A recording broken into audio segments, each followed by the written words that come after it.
আপনি মানেন বা না মানেন তিতা হলো সত্য। আমাদের বুঝজ্ঞান হয়েছে পর্যন্ত আমরা কখনো দেখি না বাংলাদেশের প্রধানমন্ত্রী ঢাকা বাইতুল মোকাররম মসজিদে গিয়ে নামাজ পড়তে। তো এখন আমার মনে খুবই আনন্দ আমাদের একজন বাংলাদেশের প্রধানমন্ত্রী ঢাকা বাইতুল মোকাররম মসজিদে নামাজ পড়তে গিয়ে। তো আমার মনে যেরকম আনন্দ আবার এরকম দুঃখও আছে। বলেন কি?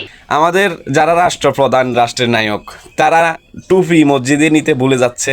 এরপরে মসজিদের খতিব সাহেব তাদেরকে মসজিদ পক্ষ থেকে টুপি পরিয়ে দিচ্ছে। তারপরে যিনি রাষ্ট্রপতি উনি তো সব কাজ দাঁড়িয়ে দাঁড়িয়ে হাঁটাচলা করতে পারতেছে মোটামুটি, শুধু নামাজের মধ্যে যাইলে ওনার ফাঁকি দিতে হবে। আরেকজন তো নামাজের মধ্যে যায় নাই, মসজিদে কি আছে না আছে এগুলো দেখার জন্য গেছে। আরেকজন দেখেন জিন্দিগিতে কোনোদিন নামাজ না পড়ার কারণে রুকু সেজদা কিভাবে যায় ওগুলা ভুলে গেছে, এজন্য দাঁড়িয়ে আছে। কারণ ওনার আগে থেকে অভ্যাস নাই, তো এখন হাঁটু এবং সকল গিরাগুলো লক হয়ে আছে। আর আমাদের সালাউদ্দিন আহমেদ উনি তো সবকিছু দেরিতে করতেছে। আসলে ওনার কোনো দোষ না, এটা একসময় আমারও ছিল এই রোগটা। কেন জানেন? কারণ আমি যখন কিছু বুঝতাম না যে কয়টা রুকু বা কয়টা সেজদা, হ্যাঁ কোন তাকবীরে কিসে যাইতে হয়, এগুলো আমি যখন বুঝতাম না, তখন আমার পাশের জন যারা থাকতো তাদেরকে আমি ফলো করতাম। তারা যদি রুকুতে যাইতো আমি রুকুতে যাইতাম, তারা যদি সেজদায় যাইতো আমি সেজদায় যাইতাম। এবার সবকিছু বুঝছেন এবং বাংলাদেশের প্রধানমন্ত্রী যারা হেভিওয়েট পারসন, এমপি, মন্ত্রী সকলের নামাজ আপনারা দেখছেন।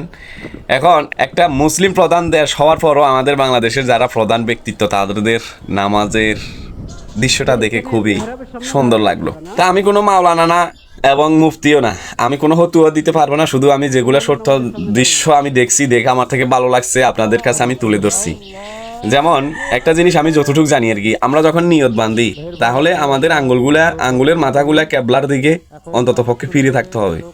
হ্যাঁ, তাহলে যাই নিয়ত সহি শুদ্ধ। অবশ্যই এভাবে যখন আমরা নিয়ত বান্ধি, এই নিয়ত কতটুকু যৌক্তিক এবং কতটুকু অযৌক্তিক সেই বিষয়ে আমার কোনো জ্ঞান নাই এবং আপনাদেরকে আমি কোনো জ্ঞান দিতেও পারবো না।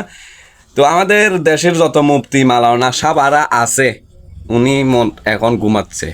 দেশে কোনো দলীয় সরকার থাকলে ওনারা ঘুম যায়, ওনাদের তখন ফতুয়া মাসালা এগুলো কোনো কাজে আসে না। ওনাদের থেকে তো আবার ফতুয়া মাসালা এগুলো নিতে হলে তাদেরকে হেলিকপ্টার ভাড়া করে, হ্যাঁ তাদেরকে মোটা অঙ্কের কিছু দিয়ে ওয়াজ এবং মাহফিলের আয়োজন করতে হয়।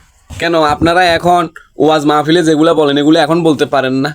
এই যে শাহাবুদ্দিন সাহেব উনি সকল কাজকর্ম, অফিসে যাওয়া আসা সকল কিছু হেঁটে হেঁটে করতে পারতেছে, উনি কেন নামাজের মধ্যে ফাঁকি দিতে হবে, বসে বসে নামাজ পড়তে হবে?